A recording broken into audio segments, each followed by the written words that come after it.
Everyone has those nights. You're staring at the ceiling, wondering why your brain is suddenly fixated on that awkward thing you said in 2017, or what happens to all the missing socks. Maybe you drank coffee too late.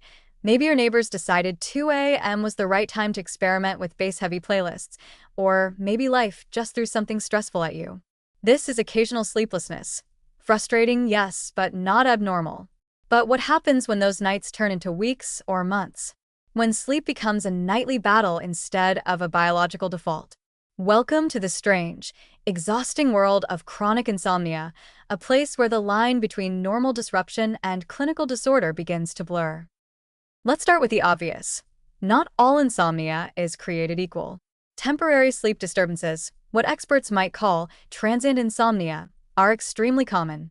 They typically last a few days to a couple of weeks and are often linked to identifiable causes like stress, jet lag, illness, caffeine, or temporary changes in environment or schedule.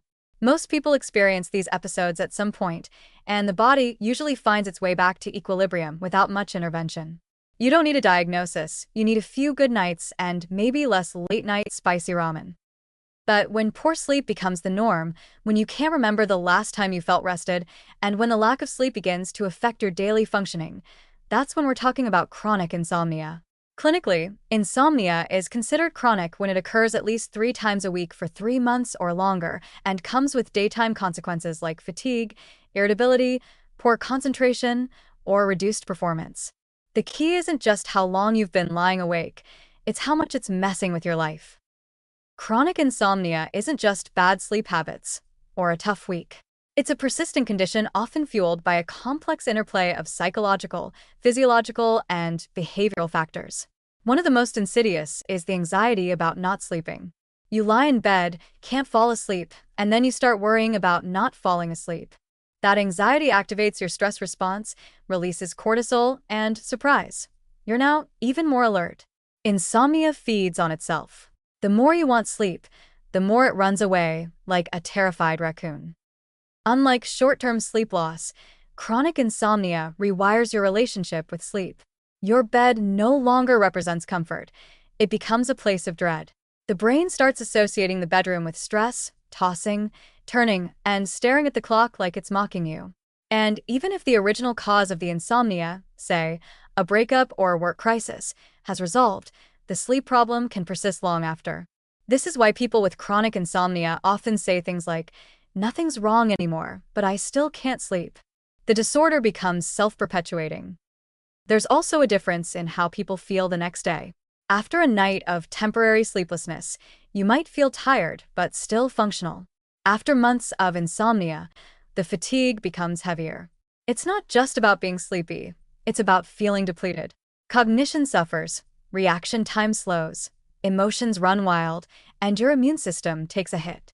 Long-term insomnia is associated with increased risk of depression, anxiety disorders, cardiovascular disease, and even earlier mortality. It's not just an inconvenience, it's a health hazard. So how do you know when it's time to stop blaming the occasional late-night pasta and seek professional help? Red flags include frequent difficulty falling asleep, waking up multiple times and struggling to get back to sleep, waking up too early and not being able to return to rest, and feeling unrefreshed in the morning despite adequate time in bed. If this happens 3 or more nights per week for 3 months or more, and especially if it's interfering with your daily life, it's time to see a doctor or a sleep specialist. The good news? The chronic insomnia is highly treatable. The gold standard is cognitive behavioral therapy for insomnia, CBTI, which targets the thoughts and behaviors that keep you stuck in a sleepless loop. It's not about knocking you out, it's about resetting the system so your brain once again trusts the bed as a safe place. CBTI includes techniques like sleep restriction. Yes, you actually spend less time in bed at first, stimulus control, getting out of bed when you can't sleep, and cognitive restructuring, challenging catastrophic thoughts like, "If I don't sleep tonight, I'll die."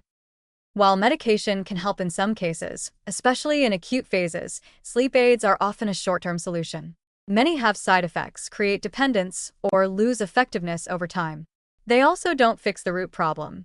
Melatonin can be helpful for circadian issues, but it's not a sedative and is often misused. The goal of real insomnia treatment isn't just to get you to sleep tonight. It's to rebuild your brain's natural ability to sleep consistently and confidently. So, if you're lying awake wondering whether your sleep issues are normal, remember this. Everyone has the occasional restless night. But if your body has started treating bedtime like a war zone, if your brain spins out every time the lights go off, or if sleep feels like an elusive luxury that you never quite reach, it might be time to stop toughing it out and get real support. Because you're not lazy, broken, or weak. You're just stuck in a loop that modern life loves to amplify. And with the right tools, that loop can be broken, preferably before you start naming the cracks in your ceiling out of boredom.